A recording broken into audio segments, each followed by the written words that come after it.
오늘 함께 나누실 하나님 말씀은 구약성경 아가서 4장 9절에서 16절까지의 말씀입니다. 신부에게 빼앗긴 주님의 마음이라는 제목으로 주님의 말씀을 나누기 원합니다. 인류 역사의 종점, 인류 역사의 결론은 무엇일까? 여러 가지 생각해 볼 수 있겠지만 우리가 요한계시록을 통해서 살펴봤듯이 인류 역사의 종점은 하나님의 아들의 결혼식을 향하여 가고 있다라는 것이 분명한 명제입니다. 하나님의 아들이신 예수 그리스도의 결혼식입니다. 계시록 19장 6절에서 8절까지의 말씀을 보면 또 내가 들으니 허다한 물의 음성도 같고 많은 물소리도 같고 뇌성도 같아서 가로되 할렐루야 주 우리 하나님 곧 전능하신 이가 통치하시도다. 우리가 즐거워하고 크게 기뻐하여 그에게 영광을 돌리세. 어린 양의 혼인 기약이 이르렀고 그 아내가 예비하였으니 그에게 허락하사 빛나고 깨끗한 세마포를 입게 하셨은즉 이 세마포는 성도들의 옳은 행실로다 하더라. 아멘. 요한계시록의 마지막 정점은 어린 양의 혼인 기약이 이르렀고 그 아내가 예비되었다. 바로 이것이 역사의 마지막 아름다운 피날레입니다. 하나님께서 바로 어린 양 예수 그리스도를 이 땅 가운데 결혼시키는 날. 자, 이와 같은 결혼, 얼마나 영광스러운 결혼일까? 이 결혼은 그냥 어느 날 우연히 만들어진 결혼일까? 하나님께서 이 역사의 마지막을 어떻게 할까 고민하시다가 어느 날 그래, 아들을 결혼시키는 것으로 이 역사를 마무리시키자라고 생각하셨을까?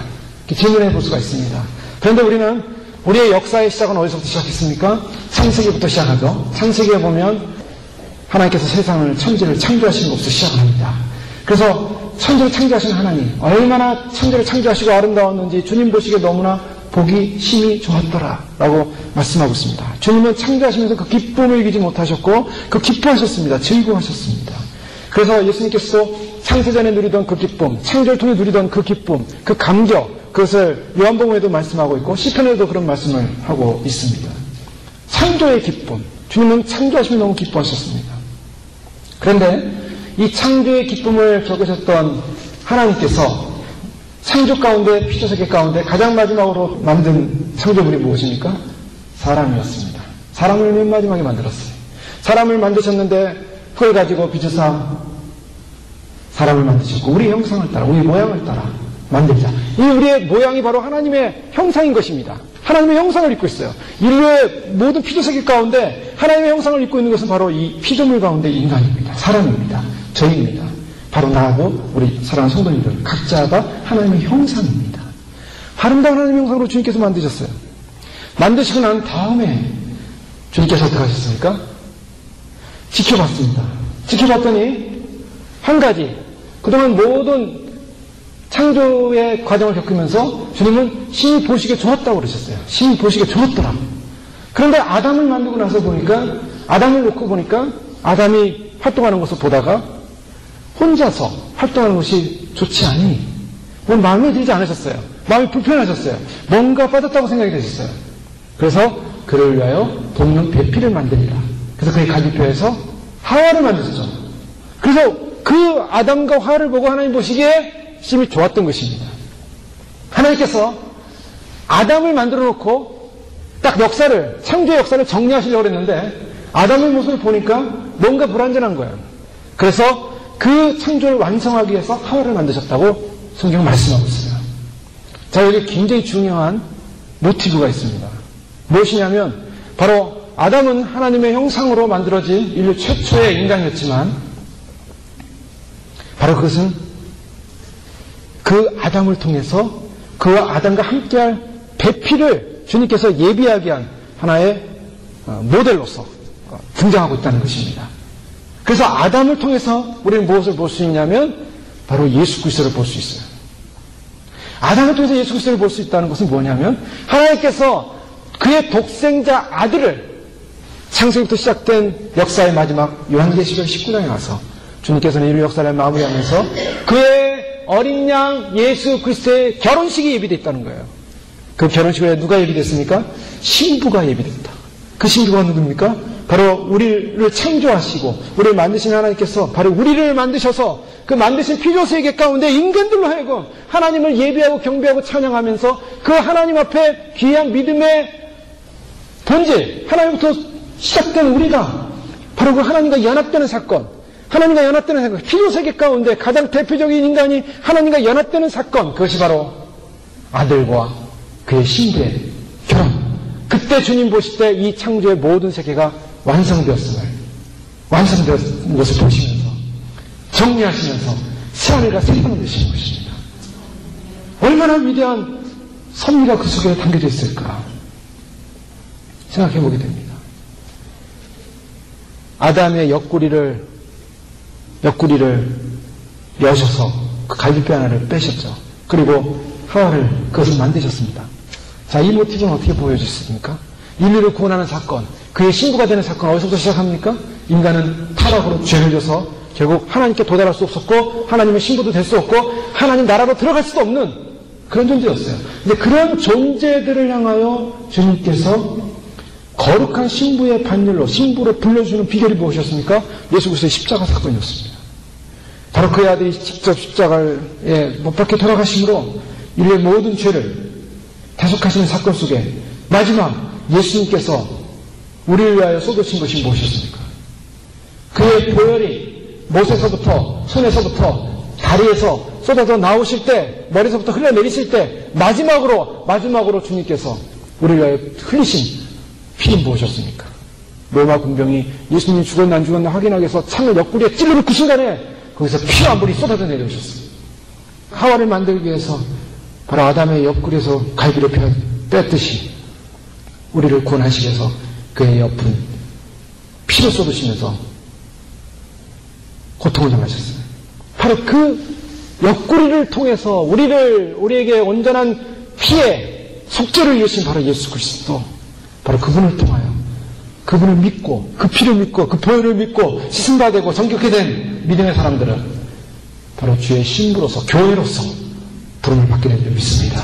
부름받은 교회는 바로 예수 그리스도를 통해서 그의 거룩한 신부가 되고 얼마나 아름다운 모습이고 그건 위대한 사건인지 모릅니다. 그래서 예수 그리스도를 통해서 교회를 만드시고 교회를 형성케 하시고 그의 백성들, 의로운 백성들을 정결케 하시고 거룩케 하시고 준비시키시고 그래서 역사의 마지막 바로 그의 아들 하나님의 독생이 하신 예수 그리스도의 아들의 결혼식이 완벽한 결혼식이 그래서 그 창조의 완성이 이루어지고 창조의 완성이 예수님의 결혼식과 함께 끝남과 동시에 안식으로 들어가죠. 그 안식이 무엇입니까? 새하늘과 새 땅인 거예요. 새하늘과 새 땅, 죄가 없는 거, 죽음이 없는 거, 사망이 없는 거, 완전한 사망과 죽음과 어둠이 다 사라지고 지옥불에 전부 다 무적행에 적글스와 사람 마귀들이 다 들어가고 죽음도 들어가고 죽음도 없어졌어요. 그리고 새하늘과 새 땅이 열리면서 주님의 새로운 창조의 기쁨 가운데 그의 신부들과 어린 양 예수 그리스도가 온 우주를 통치하는 바로 에덴의 축복, 새 에덴의 축복, 새 에덴의 영광스러운 주님의 나라의 축복이 열리게 되는 것입니다. 그런 신부로서 부름받고 있다는 것입니다. 그런 신부로 부름받는 것이 얼마나 위대한 축복이고 특권인가.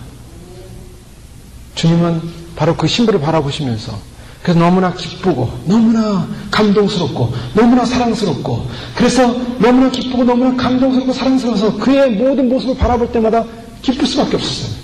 그래서 그 신부의 모습을 보면서 그 눈을 보면서 그 입을 보면서 그 목을 보면서 입술을 보면서 그 향기를 맡으면서 주님은 너무나 감동하고 감격했습니다. 그 아름다운 신부. 또 오늘 본문에서 그 아름다운 신부를 향해 주님이 뭐라고 말씀하십니까? 나의 누이, 나의 신부야, 내가 내 마음을 빼앗았구나. 주님의 마음을 빼앗은 사람이 누굽니까? 바로 신부였어요. 신부를 보고 주님의 마음이 뺏겨버렸습니다. 주님의 마음이 완전히 빼앗겨버렸어요. 그런 주님의 사랑을 경험한 신부는 어떤 모습이었냐면 지난주에 살펴봤듯이 주님의 사랑을 경험한 신부들의 삶의 태도는 무엇인가? 바로 그것은 주님 앞에 적극적인 헌신의 자세로 변화된다는 것입니다. 우리 자신이 움직일 수 있는 힘이 뭔가? 여러 가지 힘이 있겠습니다. 여러 가지 힘이 있는데 의무적으로 움직일 수가 있어요. 맨데터리로 움직일 수가 있습니다. 그러나 신앙이라는 것은 맨데터리적인 상황은 아니에요. 처음에는 율법으로 움직입니다. 죄를 지면 심판받으니까, 죄를 지면 지옥 가니까. 그러니까 죄를 깨끗이 하기 위해서 예수님이 필요했어요. 예수님의 피가 필요했습니다. 그래서 예수님의 피를 의지하고 용서함을 받았어요. 그건 맨데터리예요. 근데 신앙은 거기까지가 아닙니다. 우리가 잘 알듯이 예수님의 보혈의 피가 처음에는 죄를 씻기 위해서 필요했지만 그러나 죄를 씻는 것 자체를 나는 씻음 받았으니까 예수님 이제 나한테 복을 주십시오. 이제 복을 위해서 필요한 거예요. 그래서 내 삶과 내 인생을 풍요롭고 윤택하고 이 땅에서 잘 먹고 잘 살기 위해서 예수님의 복이 필요했어요, 이제는. 피는 이제 이미 끝났고 복을 찾기 시작해서 오늘날 기독교가 뭐합니까? 복 하면서 복을 추구하는 거예요. 주여 오늘도 복을 주시오. 복을 주시오. 하늘은 부유한 복을 내게 주시옵소서. 이 땅에 잘 먹고 살게 해주십시오. 그 차원이면 신부 차원이 아니에요. 주님이 우리에게 원하시는 건 무엇입니까? 너희가 예배드리고 너희가 제사드리고 너희가 무슨 예물을 가져오고 그러나 너희는 입술로는 나를 존경하되 마음은 내게서 멀더다. 불법을 하는 자들아 내게서 떠나가라. 주님은 무엇을 원하냐면 마음을 원하세요. 율법적으로 맨드터리로 예수님을 믿어야만이 보혈을 의지해야만이 용서함 받는다 그래서 예수님을 믿었는데 믿고 나서 보니까 그것이 보통 은혜가 아니었다는 걸 깨닫기 시작하는 것입니다. 예수님이 나를 위해 돌아가신 것이 보통 사랑이 아니었다는 걸 깨닫기 시작하는 것입니다. 그 보혈이 보통의 보혈이 아니었다는 것을 깨닫기 시작합니다. 그 깨닫는 것을 갖는 그 순간에 주님에게 무엇합니까? 마음이 뺏겨버리는 거예요. 신부는 바로 그 주님의 사랑에 감동해서 마음이 뺏겨버린 사람을 신부라고 하는 것입니다.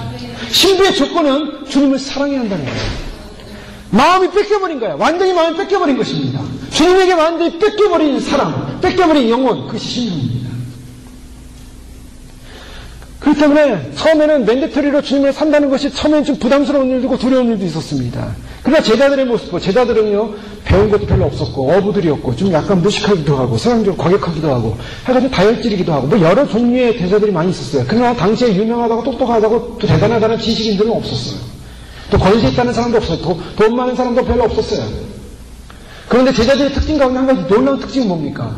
예수님을 만나자마자 모든 것을 버려두고 예수를 쫓으니라. 예수님을 만나자마자 예수님을 바라보고 예수님을 믿고 모든 것을 버려두고 쫓으니라. 그것이 제자들의 강점이었습니다. 오늘날 많은 사람들이 예수님을 믿으면서 한 가지 다 좋아요. 다 좋아요. 많이 배웠고 많은 걸 가졌고 똑똑하고 세상에서 여러 안정적이고 그런데 한 가지 부족한 것이 있어요. 부족한 것이 무엇입니까? 주님을 만나는 그 순간에 모든 것을 버리고 쫓을 마음이 없다는 거예요. 재기 시작합니다. 계산하기 시작합니다. 그래서 내가 쫓아도 되는가? 내가 손해볼 건 없는가? 내가 이거 챙기면서 쫓을 만한 뭐가 있지 않은가? 그러면서 계산하기 시작해요. 계산하는 사람들은 제자로서 자격이 없는 거죠. 제자는 누굽니까? 제자들을 향해서 우리가 사람들을 볼 때, 객관적으로 볼 때 우습게 보이고 우스워 보이고 세상적으로 아무런 자랑할 만한 것이 없어 보인다 할지라도 그들은 위대한 믿음을 가졌어요. 예수님을 보는 그 순간, 예수님이 나를 따르라는 그 순간에 모든 것을 버려두고 예수를 쫓습니다. 그 한마디에 위대한 그들의 신앙과 믿음이 담겨져 있습니다. 그분들은 제자예요. 주님의 사랑을 경험하고 체험하고 주님의 사랑을 만난 사람의 특징은 무엇입니까? 모든 것을 버려두고 거기에는 염려도 있고 걱정도 있고 뭔가 세상 염려가 다 오지 않겠습니까? 내가 주님을 따라다가 이러다가 굶어 죽으면 안 되지. 내가 이러고 주님을 따라다가 이익되는 것도 없으면 안 되지. 여러분 그런 생각할 수 있지 않겠습니까? 얼마나 현대들이 계산에 빠릅니까? 나에게 이익이 되나 안 되나 다 계산하지 않습니까? 그런데 그 계산을 다 내려놓고 주님 한 분만을 믿고 주님 한 분을 의지하고 따르겠습니다. 모든 것을 내려놓고 따르겠습니다라고 믿음으로 고백하며 나가는 것이죠. 왜요? 그분은 의지하고 믿을 만한 분이기 때문입니다. 나니아 이야기 잘 아시죠? 아이들이 많이 좋아하는데 거기 그 아이들이 그 이상한 나라의 세계 속으로 장롱을 통해 들어가지 않습니까? 장롱 속으로 들어가서 이상한 나라의 세계로 들어갔는데 거기서 비버라는 사람을 만납니다. 그 비버라는 사람이 그 나라의 나니아 왕국의 왕인 아슬란에게 안내를 합니다. 아슬란에게 안내하는데 그 아슬란은 사자였죠. 예수 그리스도를 상징하는 하나님 나라의 왕이신 예수님을 상징하는 그런 모티브죠. 그래서 들어가는데 쫓아가면서 그들은 마음속에 뭔가 신비롭고 거룩하고 뭔가 내면에 솟구치는 여러 신비한 생각을 느끼면서도 두려운 마음마저 느껴집니다.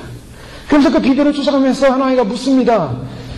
뭐라고 묻냐면 그 아슬란이라는 분이요. 그분을 우리가 믿고 따를 수 있는 그런 안전한 분인가요? 라는 질문을 해요. 안전한 분인가요? 그랬더니 그 왜 그렇습니까? 이제 새로운 모험을 하게 되는 거예요. 새로운 모험의 길에 들어서야 합니다. 근데 모험을 해야 되는데 그 모험의 대상인 그 아슬란이 우리가 정말 믿을 만한 안전한 분인가라는 의심이 생긴 거예요. 그랬더니 그 비버가 대답을 하죠. 안전, 그 누구도 안전에 관하여 어떤 것도 말할 사람이 없었단다.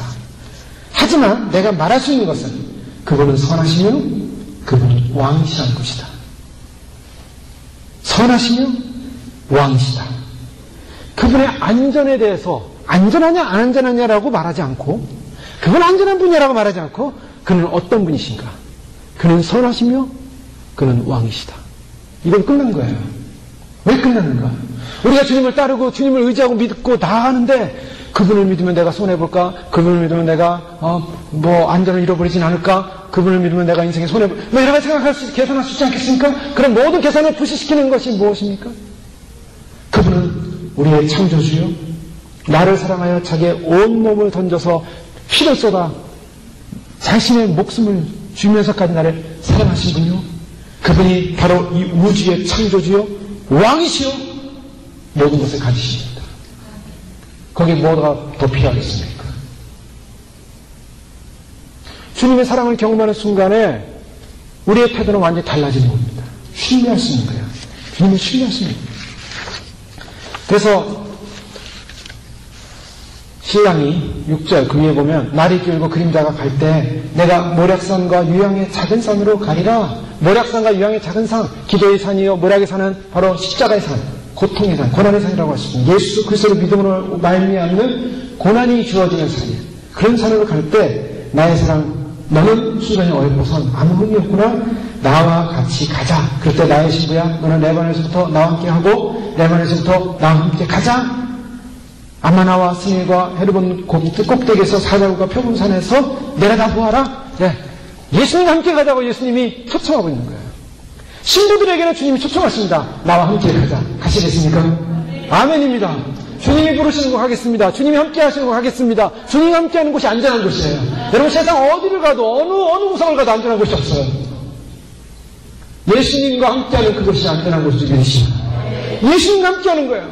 내 인생, 내 삶, 그것이 십자가의 길이든 그게 무슨 길이든 주님과 함께 하는 것입니다. 주님이 가신 길은 고난의 길이었어요. 너희도 나와 함께 내가 간 그 길처럼 너희 십자가를 지고 나를 쫓을 수 있겠느냐? 아멘. 주님 쫓겠습니다. 그래 십자가 가벼워지는 거예요. 그때는. 근데 주님 이 십자가 무거우면 내가 쫓기 힘든데요 하면서 이렇게 계산하면 십자가는 더 무거워집니다. 더 무거워져요. 그냥 아무 생각 없이 가는 거예요. 주님 사랑하기 때문에. 예? 그분이 사랑하기 때문에. 군대에서도 완전군장하고 막 뛰는 경우가 있어요. 가끔 훈련할 때. 그런데 뛰다 보면 왜 너무 이렇게 짐이 무거운지, 철모는 무겁고 여기다 또 배낭 맨 거는 왜 이렇게 무겁고 게다가 총도 무겁고 게다가 군화도 무겁고요. 다 무거워요. 다 무거워. 그걸 메고 뛰는데도 철모는 덜렁덜렁하고요. 군인들이 뛸 때 멋있죠. 뛰는 사람 괴롭습니다. 그거. 이게 덜렁덜렁. 모자가 그냥 탁 하고요. 얼마나 무거운지 몰라요. 어깨는 내려앉고 그냥 뛰는 거예요. 발 맞춰 뛰어야 되는데 발 안 맞춰주면 큰일 나죠. 근데 얼마큼 뛰어야 되냐? 보통 1시간에서 2시간을 뛰어야 돼요. 맨몸으로 1시간, 2시간 뛰어도 애들이 막 지쳐나가는데요. 군인들이 그걸 내고서 1시간, 2시간 뛰려면은 정말 아무 생각이 없어요. 5분 뛰고 나면요, 언제 끝나나? 언제 끝나나? 계산하기 시작합니다. 계산하기 시작해요. 근데 그럴 때 계산하면 나고예요. 계산하면 막 숨이 막혀오고요. 앞이 캄캄하고요. 지금도 막 눈앞이 노래가지고 뛰지 못하겠는데 1시간을 버틴다고 생각해보세요. 못 뛰어요, 못 뛰어요. 그 생각은 못 뜁니다. 그때는요, 그래서 생각을 빼야 돼요. 그래서 옆에서 인도하는 지휘관들이 어떻게 합니까? 노래를 부르게 해요. 노래를 막 부르게 하고, 함성도 부르게 하고, 그래서 막 정신을 빼놔야 돼, 정신을. 그래야지 막 노래를 부르면서, 막 함성을 부르면서 가다 보면 어디까지 가 있어요. 예? 그래서 저희가 찬양 부르면서 가야 돼, 찬양 부르면서. 예? 이 생각, 저 생각하고 있으면요, 자꾸 이런 혼란스러운 생각이 들어와요. 혼잡한 생각들이 들어와요. 세상에 살면서 마귀가 사단이 여러 생각을 집어넣고 세상의 걱정, 염려, 주님을 따라가는데 믿음 속에 그 믿음을 틀어놓고 막 여러 가지 복잡한 생각들이 들어와요. 그럴 때는 어떻게 되냐? 아무 생각이 없어야 돼요. 내가 주님 믿고 따르기로 했고 주님 앞에 충성하기로 했고 주님을 사모하기로 했고 주님을 사랑하기로 했으니까 내가 그냥 주님만 믿고 따릅니다 하면서 찬양하고 기도하고 함성 지르면서 기도하십시오. 주여! 주님 바라보면서 주님 의지하면서 기도하고 손 찬양할 때도 온 전심을 다하여 목소리를 다하여 찬양을 하고 그러면서 믿음으로 가다 보면 그 길을 나도 모르게 다 가 있는 거예요. 그래서 주님과 함께 가고 있는 것입니다. 그런데 그런 게 없이 그냥 기도도 안 하고 찬양도 안 하고 말씀도 안 보고 열심도 없고 그러니까 복잡한 생각만 왔다 갔다 해요. 생각만 하는 사람들은 지혜를 짓습니다. 생각만 하는 사람들은 마귀가 틈을 타요. 그래서 의심을 심어 생각 속에는요. 인간의 생각 속에는 선하게 나온 게 없어요. 의심을 집어넣습니다. 잡스러운 생각 집어넣습니다. 판단을 집어넣습니다. 이것저것 막 생각하게. 그래서 신앙이 시험된 사람들의 특징은 생각이 많다는 거예요. 복잡합니다. 머리가 아파요. 근데 믿음 있는 사람들이니까 생각이 없어요. 아멘. 할렐루야. 그냥 그거예요. 그거 왜 뭐가 필요하겠습니까? 아멘입니까? 그 그 아멘 할렐루야 하면 모든 게 끝난 거예요. 끝난 거예요. 거기서 더 이상 말을 할 수가 없어요. 예? 주님을 사랑하게 되고 주님 쫓겠습니다. 주님 따라가겠습니다. 이것이 신부입니다. 제가 구약에 주님을 사랑하는 그런 모습들을 많이 나오는 모티브들이 있어요. 그걸 잠깐 살펴보고 싶은데 오늘 구약 말씀 보면 나의 눈이 나의 신부야 내가 내 마음을 빼앗았구나. 내 눈으로 한 번 보는 것과 내 목의 구슬 한 깸으로 내 마음을 빼앗았구나. 이 신부가 예수님의 마음을 빼앗는데요. 예수님의 마음을 빼앗는 것이 대단하지가 않습니다. 한 번 봤어요. 예수님을. 내 눈으로 한 번 보는 것. 그냥 내 목의 구슬 한 깸이. 구슬 한 깸입니다. 뭐 목걸이를 했는데 그냥 한 깸이 정도. 근데 그 구슬 한 깸이로 내 마음을 빼앗았구나. 또 대단한 게 아니었어요. 대단하게 화려한 게 아니었습니다. 그냥 주님 한번 딱 바라봤어요. 근데 주님이 확 마음이 녹아버린 거예요. 예, 그것이 진정한 사랑이죠. 진정한 사랑이라는 것이 뭡니까? 물질도 아닙니다. 조건도 아닙니다. 돈도 아닙니다. 외향도 아닙니다. 진정한 사랑이라는 것은 그 눈빛에서 알 수 있는 거예요. 눈빛에서. 주님을 사랑하는 그 눈빛. 주님 아시죠? 주님 바라보니까 주님이 그냥 마음이 녹으시는 거예요. 주님 아시죠? 주님 사랑합니다. 구약에 보면 이제 아브라함이 아들 독자 이삭을 낳지 않습니까? 이삭을 낳고 너무나 기뻐가지고 그 아들의 이름을 기쁨이라고 줬어요. 웃음. 이삭, 웃음. 너무 기뻤어요. 그런데 시편 45편 7절에 보면 하나님의 즐거움의 기름을 왕에게 부으셨다라는 말씀이에요. 하나님의 즐거움의 기름. 즉, 그분은 왕이세요. 하나님의 아들로서 온 땅을, 온 우주를 주권하시고 모든 그 주권을 하나님이 아들에게 넘겨주셨어요. 아들에게 넘겨주기 때문에 계시록에 보면 그가 인을 뗄 자가 없어서 어린 양신 예수님 나와서 인을 떼지 않습니까? 그 왕의 주권입니다. 근데 왕의 주권을 줄 때는 어떻게 주셨냐? 기쁨으로. 그 아들을 바라보는 하나님의 마음은 너무나 기쁘신 거예요. 마치 아브라함이 이삭을 바라볼 때 너무나 기뻤던 것처럼. 그 기쁨의 아들이었어요. 이삭이 바로 예수 그리스도의 모형이죠. 그래서 아브라함이 나중에 모리아산에 가서 이삭을 바치려고 할 때 하나님이 아브라함에게 아브라함아 됐다. 내가 내 믿음을 보았다. 내 믿음의 의로움을 보았다. 그래서 아브라함이 의로움의 칭찬을 받지 않습니까? 바로 모리아산에 바쳐지는 이삭. 바로 예수 그리스도의 상징이죠. 구약에 그런 모티브가 나오는데요. 근데 이 이삭이 나이가 들어서 결혼을 해야 되는데 당시에 굉장히 부유했고 물론 아브라함 나이가 많았지만 부유한 족장이었어요. 그럼에도 불구하고 아들이 결혼을 못하고 있으니까 아버지 마음속에 불편함이 생겼어요. 이제 아들을 결혼을 시켜야겠는데 그래서 어떻게 합니까? 그의 종 엘리에셀에게 내가 내 아들 이삭을 위해서 결혼을 시켜야겠는데 귀한 아내를 찾아왔으면 좋겠다. 데려왔으면 좋겠다. 이렇게 부탁을 하죠. 엘리에셀이 그 주인이신 아브라함의 부탁을 받고 아브라함이 준 부한 선물을 가지고 여행을 떠납니다. 바로 거기서 가나안에서 사람 뽑지 않고 고향으로 가죠. 아브라함 고향에 가서 고향에 가는데 거기서 그 아내를 얻기 위해서 가는 과정 속에 고향에 왔을 때 어느 이제 우물가에 이제 쉬게 되죠. 거기서 이제 사건이 벌어지지 않습니까? 그 우물가에서 리브가가 마침 물을 들어왔는데 이 엘리에셀이 가지고 온 그 짐들이 많았어요. 10마리의 낙타와 많은 짐들이 있었어요. 많은 부한 물건을 가지고 이제 아내를 찾으러 간 겁니다. 아내가 누가 있는지 어딘지 모르면서 간 거예요. 그런데 우물가에서 만나죠. 우물가에서 만나 한 여인을 만났는데 그 여인이 보니까 너무나 성실해요.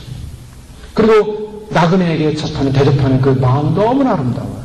그냥 그 엘리에셀을 잘 물로 이렇게 대접할 뿐만 아니라 거기 있는 낙타에게도 물을 다 먹이고 너무나 하는 일이 정말 마음의 진심으로 나그네를 대접하는 그 마음이 너무 엘리에셀의 마음이 확 사로잡혔습니다. 너희 집이 어디냐? 그래서 그 집으로 가죠. 그 집으로 가면서 이제 시작하게 됩니다. 거기서. 그런 과정 속에 얘기를 하게 되는데 나는 이제 사실은 뭐 아내감을 찾으러 주인의 부탁을 받고 갔다. 이러면서 이제 얘기를 했겠죠. 그런 과정 속에 이야기를 듣는데 리브가의 마음이 어떻게 생겼습니까? 어떻게 됐습니까? 리브가의 마음이 움직이기 시작해요. 이게 하나님의 역사입니다.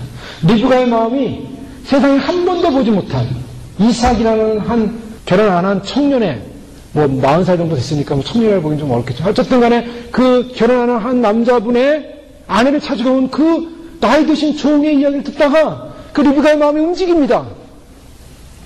근데 그 엘리에셀이 그 리브가가 너무 마음에 들어가지고 그를 아내로 삼고 싶어 하니까 리브가가 어떻게 합니까? 부모님한테 나는 그 남자에게 결혼하고 싶어 가겠습니다라고 자발적으로 일어나요.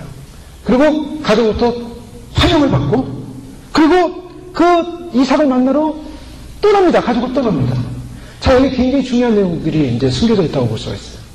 그래서 엘리에셀은 누굽니까? 엘리에셀은 아브라함의 종입니다. 종이지만 아주 특권을 가진 종이죠. 아브라함을 대행하는 종이에요. 지금 무엇을 말하냐면 예수 그리스도가 이 땅에 오신 것은 우리가 마가복음은 마가복음의 특성을 뭘로 봅니까? 종 대신 예수 그리스도로 봐요. 예수님은 서번트 킹입니다. 섬기는 종. 섬기는 종으로서의 왕입니다. 종으로서의 왕. 그분은 왕인데 왕관을 쓰고 무릎을 꿇고 있어요. 왕관을 쓰고 무릎을 꿇고 있어요. 그 왕관을 쓰고 무릎을 꿇고 섬기는 왕이에요. 종이에요. 엘리에셀은 종의 모습, 마치 성육신하신 예수 그리스도의 모습처럼 하나님의 대행을 맡아서 이 땅에 그의 신부감을 찾으러 오는 종과 같이 그는 오셨다는 것입니다. 그리고 우물가에서 리브가를 만나는데요. 그 리브가를 만나는 모티브는 어디로 신학에 나옵니까? 신학 요한복음에 보면 우물가의 여인, 예수님께서 우물가에서 고나여서 피곤해서 쉬고 있다가 한 여인을 만나죠. 장어에 물을 들어온 여인을 만나서 그 여인과 대화를 하는 과정 속에 예수님이 자신을 드러내고 진정으로 메시아를 믿는 자는 그 배 생수가 흘러날라. 그 여인, 사마리아 여인을 만나지 않습니까? 그 사마리아 여인이 예수님을 만나고 돌아가서 선포하고 자유를 얻고 그리고 예수님을 만난 그 기쁨 속에 새로운 삶을 시작하는 것을 보게 되는데요. 바로 마치 사마리아 여인을 만나는, 죄인된 사마리아 여인을 만나는 과정처럼 종이신 예수 그리스도가, 종으로 오신 예수 그리스도의 모습처럼 바로 예수님께서 여인을 만나는 그런 모습을 볼 수가 있고요. 그리고 그 여인은 어떤 마음이었냐면 한 번도 보지 못한 그 이삭을 향하여 마음이 열리면서 내가 가족을 떠나겠다. 그래서 엘리에셀은 그때부터 리브가를 데려갑니다. 리브가를 데려갈 때 바로 신랑 되시는 이삭과 만나게 하기 위해서 아내를 데리고 가는 엘리에셀의 모습으로 바뀌죠. 그래서 오늘 시대로 하면은 바로 신부로서 부름을 받아서 한 번도 우리가 육으로 영안으로 보신 분도 있겠지만 또 육으로 우리가 예수님을 한 번도 보지 못했지만 그 보지 못한 예수님을 믿고 그 신랑을 사랑하고 그 신랑을 사모하고 그래서 신랑 곁으로 가기 위해서 그 성령님의 인도함을 받아서 지금 출발해서 가는 그런 모습입니다. 그러고 나중에 어떻게 됩니까? 만나죠? 너무 아름다운 만남을 갖습니다. 신랑을 만나게 됩니다. 자, 여기서 성경을 통해서 보여주는 메시지는 뭡니까? 하나님은 아들의 신부감을 찾고 있다는 것입니다. 그것이 구약이 보여주는 사건이에요. 우리가 그동안 성경을 읽어왔지만, 봤지만, 그 속에 바로 아담으로부터 시작해서 아브라함과 또 계속으로 나오는 여러 장면들이 있습니다. 그런 장면들 보면은 아들을 찾고 그의 신부감을 찾으시는 하나님을 나와주세요. 룻기를 보십시오. 룻기 여러분 잘 알지 않습니까? 모압 지방에 그 베들레헴 지방에 기근이 와서 거기 살던 사람들이 모압 지방으로 이사를 하지 않습니까? 거기서 남편 죽고 아들들 다 죽고 그래서 나오미가 며느리 둘과 함께 있다가 며느리한테 참 기회를 주잖아요. 남편도 다 죽었으니까 아들도 죽었으니까 너희 길로 가라. 그랬더니 그 중에서 한 자부가 나는 어머니를 따라가겠습니다. 자, 이거 굉장한 결정이죠. 어머니 하나님이 나의 하나님이고 어머님의 신앙이 나의 신앙이고 나는 어머님을 보면서 나는 내 인생을 결정했습니다. 뭘 결정했습니까? 세상을 따라 나의 길을 따라 내가 편하고자 내 길을 가고자 내 길 가고 싶지 않고 오직 믿음의 길 가고 싶습니다. 그 결정해버린 거예요. 그게 얼마나 아름다운 믿음입니까? 주님은 그런 걸 다 알고 계세요. 우리가 우리 인생 속에서 주님을 위해 살겠습니다. 믿음으로 결정하는 그 순간에 주님이 그걸 다 보고 계시고 다 적고 계시고 축복하시는 줄 믿으시기 바랍니다. 남은 다 안 봐도 주님은 보고 계세요. 이 룻은요, 그렇게 결심하고 그 시어머니를 따라갑니다. 그 룻은 시어머니의 신앙을 보고 있었어요. 그 인품을 보고 있었어요. 그 시어머니 뒤에 계신 하나님을 보고 있었어요. 그 시어머니도 훌륭한 시어머니 아니겠습니까? 어머님을 따라서 베들레헴으로 가지 않습니까? 베들레헴에 가서 이 여인이 했던 일은 뭐예요? 비참한 현실이에요. 거지 행세예요. 먹을 것이 없었습니다. 경제적인 어려움도 있고 그동안 가진 거 다 가지고 이사했는데 얻은 건 하나도 없었고 경제적인 어려움이 오고 남편 죽고 그럼 혼자 돼서 얼마나 힘들고 그런 가운데서 그 시어머니까지 복양해야 되는 그런 위치에 선 거 아니겠습니까? 그런 인간들은 얼마나 슬프고 인간들은 얼마나 비참했어요. 그러나 불평하지 불만하지 않았던 것 같아요. 왜요? 신앙을 소망하기 때문에 믿음을 가졌기 때문에 그것이 현실적으로 어려웠지만 소망하는 것이 바로 주님을 바라봤기 때문에 그것을 극복해 나가는 거죠. 그곳에 가서 어머니가 시킵니다. 이 이스라엘은 참 좋은 나라이기 때문에 그래도 가난한 사람들을 굶겨 죽이지 않고 그들을 위해서 혜택을 준다. 그러니 가서 그런 혜택을 좀 받아왔으면 좋겠다. 그래서 나는 추수하는 데 가서 그냥 떨어진 이삭들, 일부러 가난한 사람들 이삭을 버리고 하는 그 버린 이삭들을 좀 갖추어 와라. 미국이라면 어디 저기 정말 그냥 가난한 사람들 위해서 배급해주는 위익 프로그램 같은 데 가서 좀 이렇게 뭘 좀 얻어오고 좀 이렇게 푸드 스탬프 같은 거 가져와서 뭐 좀 얻어오고 뭐 그런 거죠. 같습니다. 근데 거기서부터 역사가 시작되는 거예요. 순종해서 가는 거예요. 가난한 마음으로 가서 그래도 얼마나 감사하고 얼마나 기쁘고 시어머니가 있는 그 믿음의 땅에 와서 내가 살수당에서 얼마나 고맙고 그런데 그것을 보내는 과정 속에 그 땅의 주인이 누구였습니까? 보아스죠. 보아스는 누구냐면 예수 그리스도를 상징하고 있어요. 땅의 주인, 이 땅의 주인. 우린 비록 이 땅에서 주님이 주시지 않고 주님이 주시지 않으면 우리는 살 수 없어요. 태양 주시지 않고 물 주시지 않고 곡식 주시지 않으면 어떻게 삽니까? 주님이 주시는 곳에서 사는 거예요. 우주의 주인이신 주님이 먹을 것 주셔야 사는 거 아니겠습니까? 그 먹을 것 얻으러 세상 나가서 먹을 것 찾기 위해서 우리 노력하고 있지 않아요? 주님이 주셔야 된다고요. 비즈니스 하시는 분들은 손님들이 와야 되는 거고 일을 하시는 분들은 뭐 모든 게 다 그렇죠. 주님이 연결시켜주고 주님이 인도해줘야 뭐가 생기는 거 아닙니까? 그래서 그 가난한 마음으로 저 앞에 나갔는데 땅의 주인인 보아스가 보고 있었어요. 그거를. 그 마음을 보고 있었어요. 그 보아스가 그래서 그 여인을 궁리하기 시작합니다. 그래서 사람들에게 그 여인이 얻을 수 있도록 좀 더 많이 흘려라. 많이 흘려라. 그래서 많이 흘려주기 시작해요.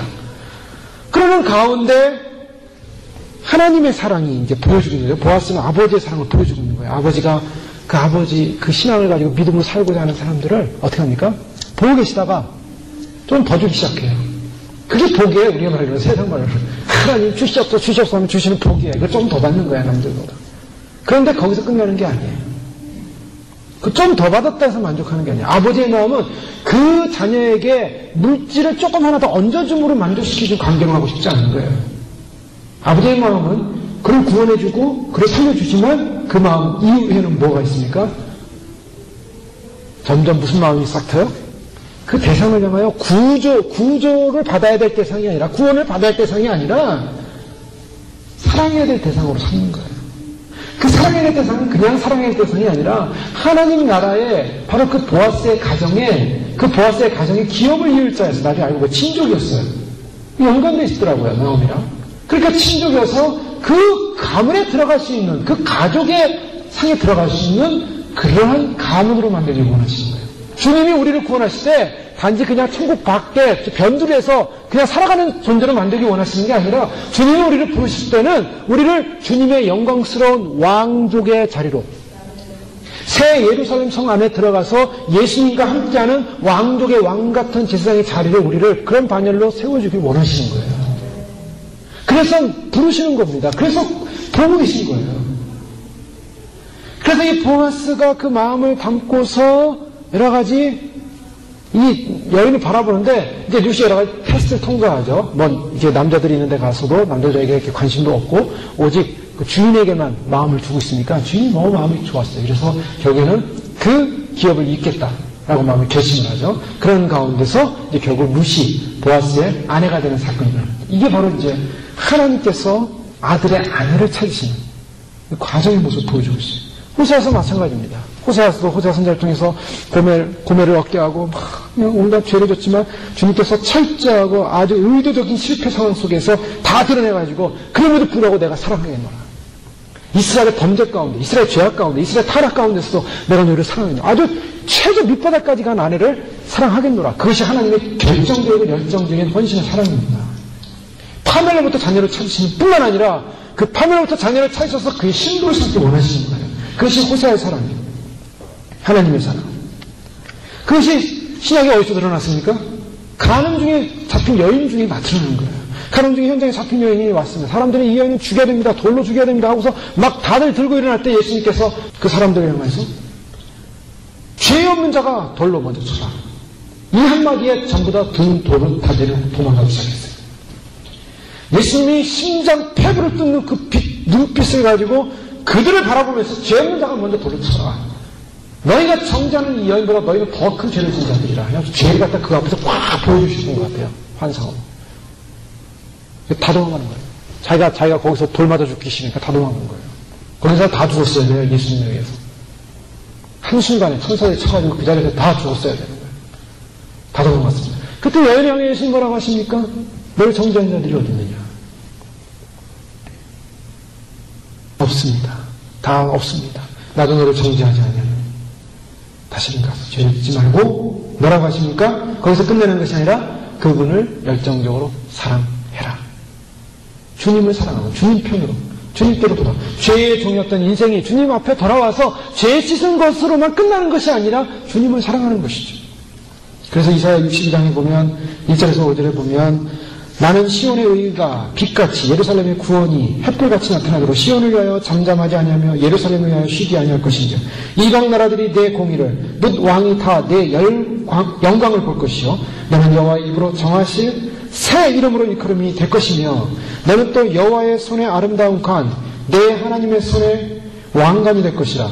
다시는 너를 받은 자라 부르지 아니하며 다시는 내 땅을 황무지라 부르지 아니하고 오직 너를 헵시바라 하며 내 땅을 뿔나라 하리니 이는 여호와께서 너를 기뻐하실 것이요 내 땅이 결혼한 것처럼 될 것입니다. 마치 청년이 처녀와 결혼한 같이 내 아들들이 너를 취하겠고 신랑이 신부를 기뻐한 같이 내 하나님 너를 기뻐하시리라.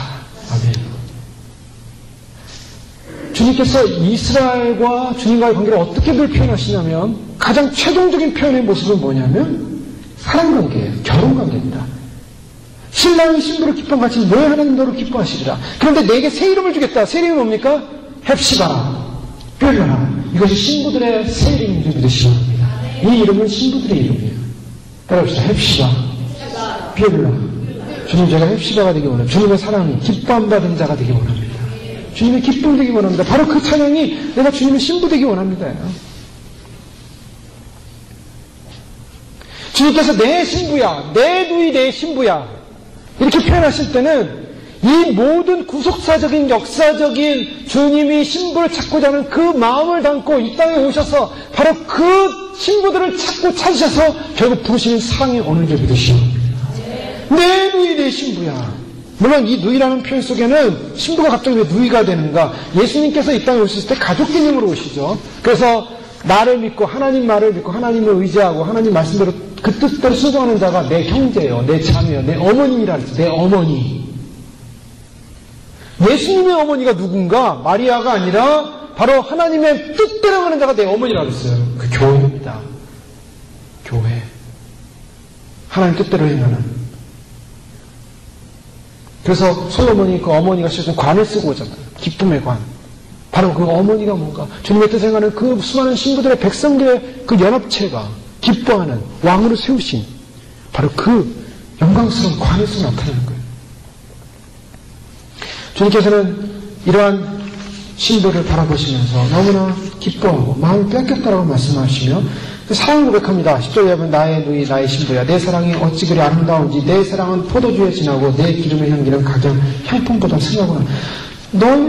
네 사랑이 너무나 귀하다고 얘기하고 내 기름의 향기는 가장 향품보다 승하다. 그 신부에게서 나는 아름다운 사랑의 향기 그리고 포도주는 잔치에서 기쁨을 주고 또 그 즐거움을 주는 하나의 도구로 여겨졌는데 그 기쁨과 즐거움을 주는 도구보다 더 나를 기쁘게 하는구나. 세상의 어떤 포도주보다 나를 더 기쁘게 하는구나.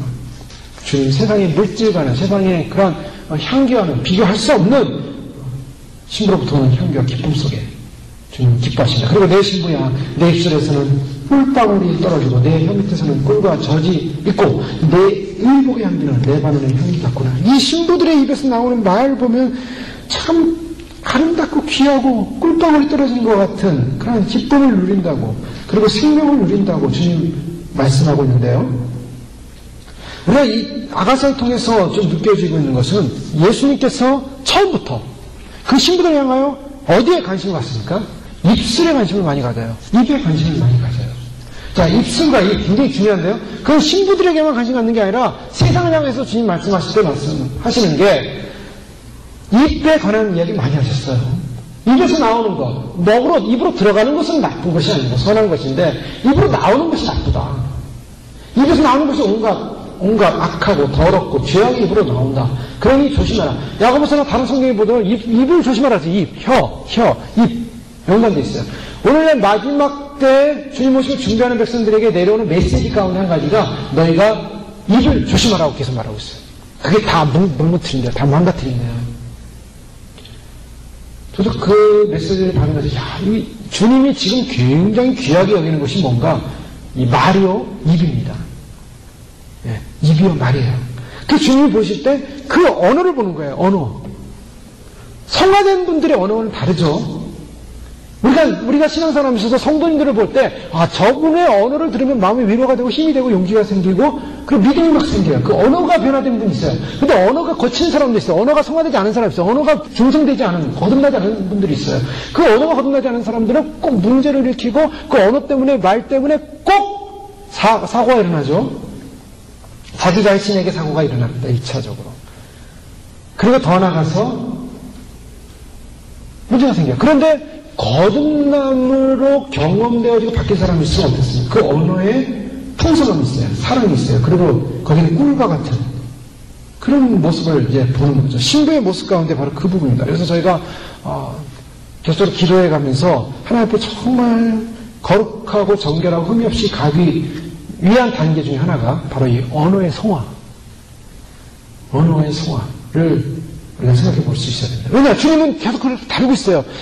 내 혀 밑에는 꿀과 젖이 있고 입술에는 꿀방울이 떨어져. 입술에서 꿀방울이 뚝뚝 떨어지는 그 아름다움과 평안함과 기쁨과 그래서 그런 아름다운 향기를 낼 수 있는 것. 그 향기를 내는 것이 뭡니까? 그 언어 속에서 나온다라는 걸 볼 수가 있고요. 12절 보면 나의 눈이 나의 신부는 잠금 동산이요 덮은 우물이요 봉한 샘이로다.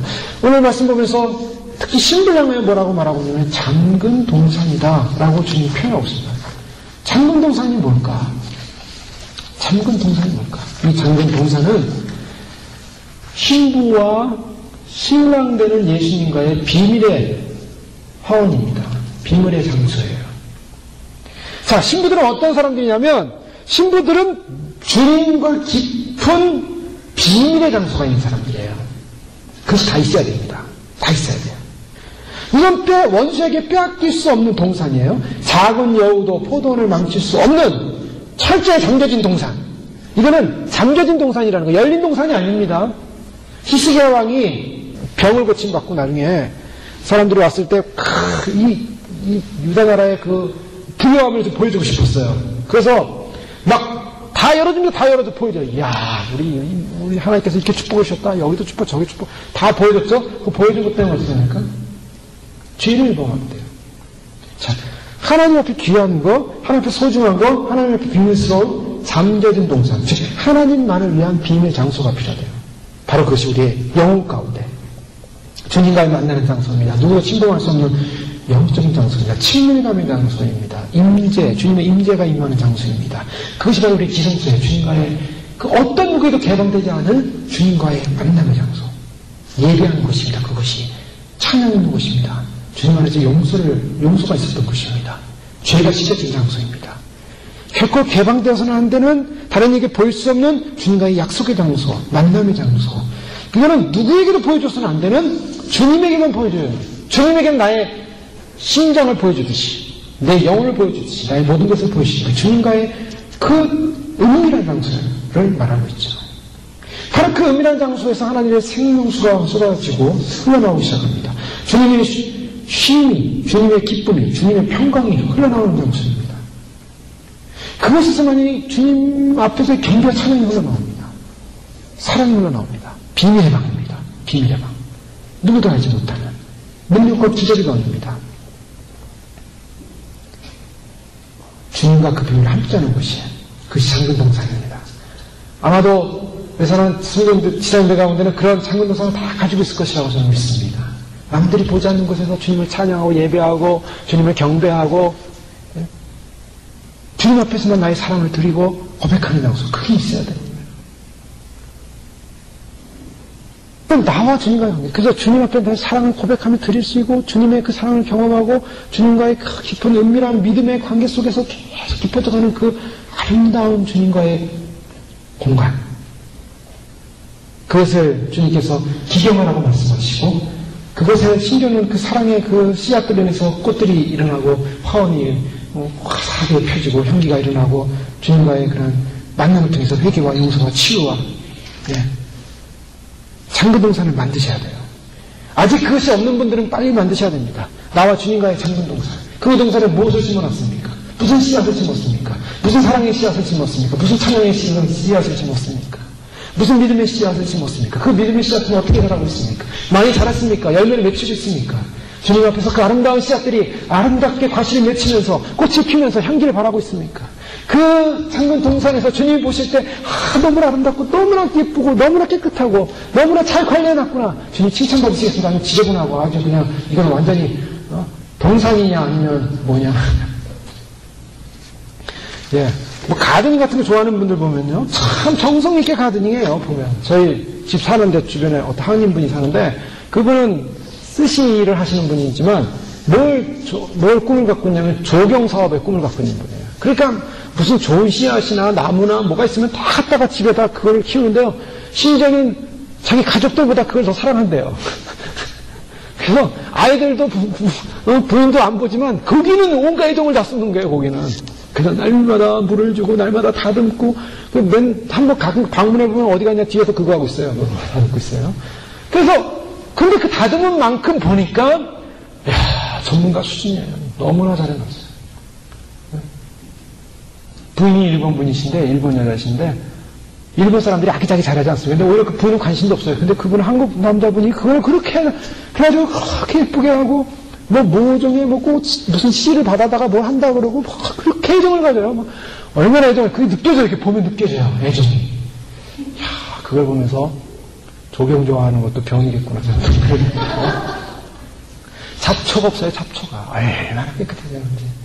그런데요, 그걸 보면서 한 가지 느낄 수 있는 게 우리가 주님을 향해 그런 마음을 가져야 되는 거예요. 주님을 향해 아름답게 다듬어야 돼요. 깨끗하게 다듬어야 돼요. 여기 잡초가 있어서는 안 돼요. 온갖 나의 쓴뿌리에 잡초가 있으면 팔팔이 꺼져내고 그 동산은요 너무나 아름다운 동산이어야 돼. 주님이 와서 딱 보실 때 와 기쁘다. 주님만을 위한 동산. 거기는 아무도 못 들어옵니다. 영원히 기적의 동산, 능력이 거기에는 뭐 생명이 있어요. 거기에는 주님의 천사들이 함께하고 있고 주님의 그 영광의 그 향기와 그 구름과 휘어와 하나님의 그 영광의 화염과 그런 것들이 함께 운행하면서 주님 안에서 뛰어다니는 거, 주님 안에 날아다니는 거. 우리가 지금 육체는 있지만 우리의 영이 그 안에서 춤을 추며 주 앞에 기뻐하며 감사하며 그런 비밀의 장소를 다듬어 가야 되는 거예요. 신부는 그게 있어야 된다. 그 장근동산이 있어야 돼요. 그래서 나의 누이, 나의 신부는 장근동산이요. 덮은 우물이요. 덮은 우물은 무엇입니까? 이 우물이라는 것은 물을 말하죠. 물은 뭐 생명을 말하고 이 물은 모티브적으로는 우리가 성령의 은혜를 말하고 있습니다. 성령의 은혜가 임하는 것, 바로 그것이 물인데요. 그 성령의 은혜는 여러 가지가 있을 수 있겠지만 생각해 볼 수 있는 것이 거듭남입니다. 거듭남의 은혜. 내가 정말 진정으로 거듭났는가? 그 생명의 능력으로 거듭나졌는가?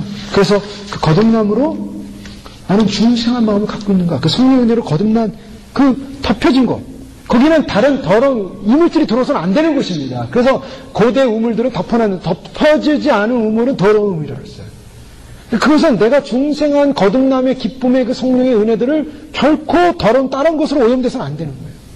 거듭난 마음의 새 마음, 또 하나님을 알아가는 마음, 그 지각, 그리고 새롭게 된 영. 에베소 4장 23절 여러분, 오직 너희의 심령이 새롭게 돼요.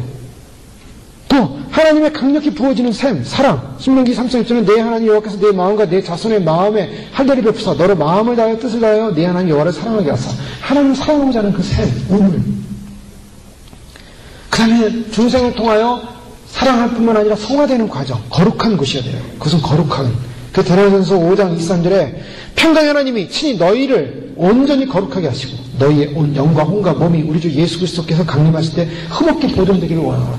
온 영과 혼과 몸이 보존되기를 원하십니다. 거룩하게 하사. 거룩한 곳이어야 됩니다.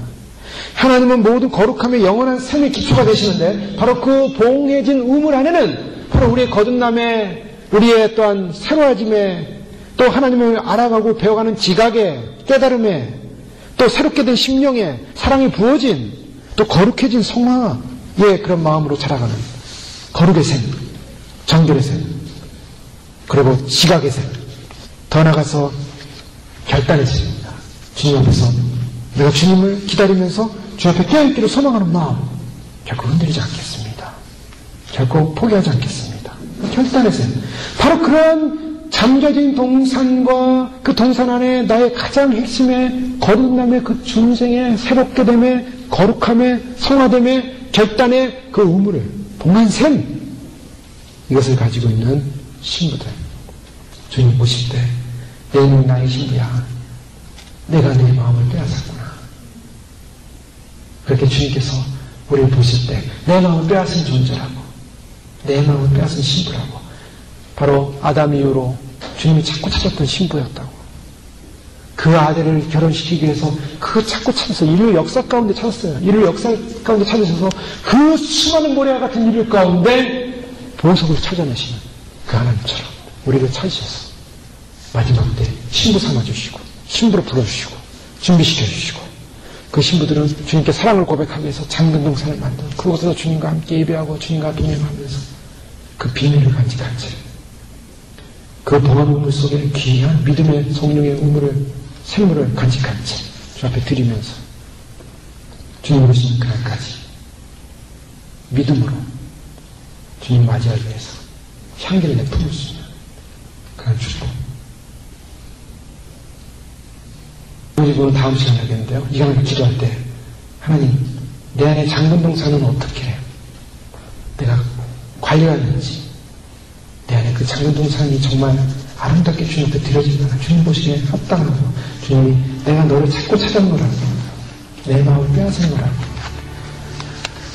또 더 나아가서 주님 앞에 정말 정결한 거듭난 존재로서, 거룩한 존재로서 주님 한 분만을 사랑하겠노라고, 또 봉한 울매처럼, 덮은 울매처럼 주 앞에 드려질 귀한 보물단지를 우리 마음속에 품으면서 주님이 자꾸 찾으셨습니다. 인류 역사의 마지막, 주님께서 인류의 모든 과정 속에 구속의 완성을 이루면서 바로 신앙 되신 예수 그리스도와의 결혼, 바로 그 결혼의 주인공도 주님이 의로운 주의 신부들처럼 예배하셨다가 그날의 신부를 세우신 것입니다. 할렐루야. 그 많은 것들 가운데 주님의 신부로 예배되게 하시니 감사합니다. 주님을 찾으셨습니다. 주님이 부르셨습니다. 주님의 오심을 또한 믿게 하셨습니다. 신앙 되신 예수님을 맞이하셨을 때 주님께서 우리에게 부어주고 계십니다. 성령님을 부어주고 계십니다. 은사를 부어주고 계십니다. 경험되어지고 체험되어지고 입이 되어지고, 오직 신랑 한 분, 예수님 한 분만을 바라보면서 길을 떠났던 리브가의 마음처럼 주님 한 분 맞이하기 위해서 만나기 위해서 거룩하신 주님, 그분은 안전하신 분을 떠나서 선하시며 왕이시며 우리는 영원한 주님의 새로운 새 세계로, 새 우주의 새 하늘과 새 땅의 세계로 주인공으로 우리를 그 영광의 보좌 가운데 세우시기 위해서 우리를 거룩하게 하시고 준비시키고 있는 위대한 사실, 빼앗길 수 없습니다. 작은 여우에게 우리의 잠긴 동산을 빼앗길 수가 없습니다. 세상의 악한 영들에게 빼앗길 수 없습니다. 결단코 주님 한 분만을 위하여 잠궈두게 하시고, 주님 한 분만을 위하여 보수하게 하시고, 주님 한 분만을 위하여 지키게 하시고, 주님 한 분만을 위하여 가꾸게 하시고, 거룩한 사람으로 나가시고 축복하옵소서. 오늘도 하나님 그 성령의 은혜를 보여주셨습니다. 우리의 존재가 주님의 마음을 빼앗는 그런 믿음의 사랑스러운 신부가 되어주기에 축복하옵소서. 함께 기도하시겠습니다. 그래, 아버지 하나님 감사합니다. 주님께서 오늘 저를 보여주시고 하나님의 영광 가운데, 하나님의 나라와 하나님의 이름 가운데, 하나님의 생명 가운데, 하나님의 거룩한 가운데, 하나님의 나라 가운데, 또 할렐루야를 쓰는 아버지 하나님, 아버지 하나님을 보여주시고 감사합니다. 하나님, 정말 가짜 죽은 존재, 주님께서 정말 자꾸 찾으셨습니다. 이 역사를 통해 자꾸 찾으셨습니다. 아버지 하나님, 아담을 보실 때 아버지 하나님 뭔가 아버지 하나님이여 완벽하지 못하다는 마음을 가지시고 아버지 하나님 그래서 하와를 만들고 아버지 하나님 참으로 주님께서 기뻐하셨던 것처럼 우리 예수님, 아버지 예수님 부족함이 없는 분이시지만 모든 것이 완벽한 분이시지만 그러한 그 완벽의 충만의 기쁨을 더하시기 위해서 아버지 하나님 주님께서 우리를 예비하시고 이 모든 피조세계 가운데 하나님 우리를 하나님의 형상으로 만드셔서 하나님의 거룩한 신부 되게 하기 위해서 아버지 우리를 예비하시고 하나님 우리를 참으로 주님께서 거룩한 주의 신부의 자리로 주님의 영광이 서고 연합되어 우리가 하나 되게 하시고 온 우주 만물이 화합되고 기뻐하며 온 우주 만물이 감사하며 온 우주 만물이 주님을 경배하며 온 우주 만물이 주님을 찬양하며 온 우주 만물이 완벽하게 주님 영원하신 완성을 이루며 아버지 하나님 온 우주 만물이 아버지 하나님 주님의 놀라운 새로운 세상의 기쁨 가운데 아버지 새하늘과 새 땅의 기쁨 가운데 아버지 하나님 그 온 우주 만물이 찬양하며 기뻐하며 감사하며 온 우주 만물이 주님 앞에 주님만을 기뻐하며 온 우주 만물이 주님만을 경배하며 온 우주 만물이 주님만을 찬송하는 아버지 하나님 그 같은 믿음의 자리를 위하여 아버지 하나님 참으로 주님을 연합되어지는 신부의 자리로 주님을 연합할 수 있는 신부의 자리로 우리를 부르셨고 아버지 하나님 그 신부의 거룩한 자리로 우리를 인도하셨기에 아버지 하나님 참으로 주님 고백처럼 세상의 죄악 가운데 빠져 있었고 고백처럼 아버지 하나님의 세상의 죄악하고 타락돼 있었고 아버지 하나님 고백처럼 아버지 하나님 주님을 버리고 떠났던 이 죄인들을 주님 그 극단의 고통의 상황 속에서 하나님 우리를 불쌍히 여기시고 불러주셔서 아버지 내가 너희를 사랑하는다라고 너희를 참으로 내게 참가하겠다라고 주님 말씀하시며 우리 죄를 용서하시는 주님 아버지 하나님 주님께서 아버지 하나님 참으로 그 거룩한 사랑을 입으시며 우리처럼 아버지 하나님의 믿음으로 주님 한국말을 믿음의 신앙으로 주 앞에 헌신을 따를 때 주님께서 참으로 그 믿음을 귀하게 여기시고 그 믿음의 소망을 귀하게 여기시고 주님이 받으시고 주님이 귀하게 여기시는 하나님의 거룩한 신부로서 하나님께서 불러주시고 인도하시는 은혜에 감사합니다. 오래스나라 이래서라는 아버지 하나님 주님이 그렇게 사랑하고 찾았는데 아버지 하나님 귀한 사랑 드리게 하시고 귀한 마음 드리게 하시고 귀한 헌신 드리게 하시고 세상의 어떤 것을 더 빼앗길 수 없으며 세상의 어떤 죄악으로 더 빼앗길 수 없으며 세상의 어떤 어둠을 더 빼앗길 수 없으며 하나님의 거룩한 사랑과 은혜와 하나님의 거룩한 은혜와 은총과 아버지 하나님 참으로 빼앗길 수 없는 믿음으로 아름답게 가볍게 하시고 아름답게 얘기하게 하시고 우리의 찬양을 드리게 하시고 경배를 드리게 하시고 아버지 하나님 우리의 참으로 마음을 드리게 하시고 아버지 하나님 참으로 아름답게 아버지 하나님 예비한 그 아름다운 연기를 주 앞에 드림으로 하며 내 마음을 빼앗아서라고 주님의 그 거룩한 사랑의 은혜를 아버지님이여 나갈 수 있는 축복하여 주시고 도우시는 사랑 생명의 사랑 성령의 사랑 아버지 하나님 도우시는 은혜 감사합니다. 하나님께서 말하셨으니 모두 시간 가운데 보시는 은혜를 찬양합니다. 하나님께서 말하셨으니 이마시 하나님께서 말하셨으니 하바바라는 바라바라는 예라라 하바라 이마시 하나님의 은혜를 찬양합니다. 아버지 바라바 이마시 모두 시간 가운데 보시는 은혜를 찬양합니다. 그렇습니다. 하나님의 사랑을 거룩한 영으로 부으시고 거룩한 생명으로 부으시고 아버지 바라바라는 사랑을 우리의 마음을 주 앞에 할렐루야 할렐루야 찬양하며 경배하며 아버지 하나님께서 말하셨으니 이마시 하나님을 찬양하며 할렐루야 할렐루야 주님의 거룩한 사랑으로 아들의 결혼식을 완성시키기 위하여 신부를 찾고 찾으시고 인류 역사를 통하여 찾아오신 주님 찾고 찾으셔서 가장 합한 내 마음에 합한 사람이라 주님께서 모래알 가운데 수많은 모래알 가운데 보석을 찾으셔서 놓아주시고 부어주셨습니다. 할렐루야. 고멜처럼 세상 속에 방황하며 타락하며 세상 추구하다가 살았던 우리 인생들 영원히 버림받아야 될 인생들이었지만 주님이 그럼에도 불구하고 그 비참한 현실 속에서 부어주셔서 내가 내게 장로들의 영원히 살리는 의와 희락, 기쁨, 화평 충만할 것이라고 말씀하시며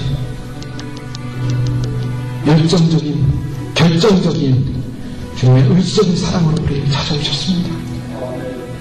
주님 우리를 받아주셨고 신부 삼아주시고 그 영광 가운데 설 수 있도록 소망을 주셨습니다.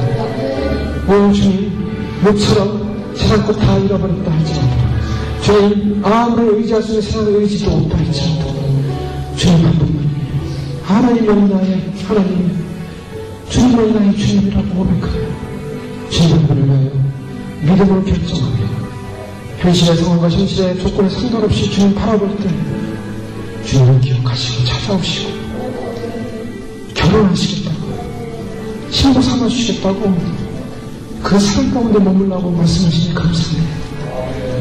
참으로 주님이 알려주신 성령님의 은혜로 오늘은 지금 뵙지 못했지만 나의 사랑하는 신랑 예수님을 맞이하게 하여 믿음의 결단을 하고 가져갔구나.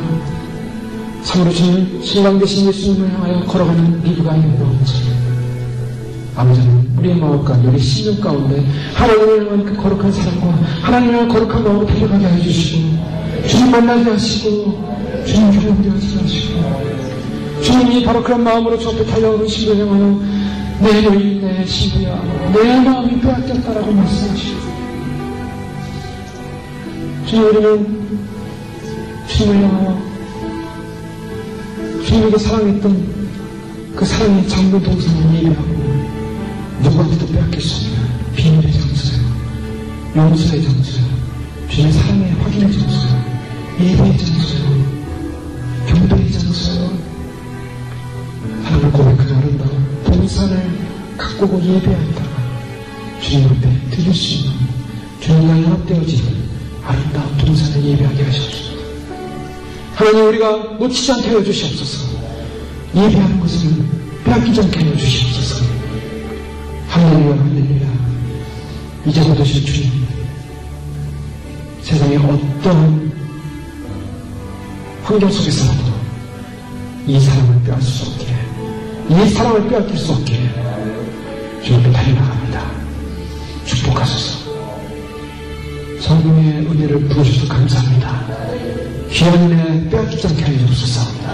덮은 우물처럼 고이고이 간직하게 하시고 아버지 하나님 더러운 어떤 악한 세력들도 들어오지 못하게 하여 주시고 도우시는 성령의 은혜 주님께만 온전히 올려드리며 주님께 드려진 귀한 제물로 바쳐주게 하여 주옵소서.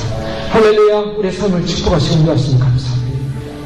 믿음으로 승리케 하여 주시고 오늘도 기름 부어주시고 주의 나라를 증거하며 선포하게 하시고 주님 오시는 그날에 영광 가운데 주님의 영광을 주님의 그 승리함을 선포하는 증거를 축복하여 주시옵소서.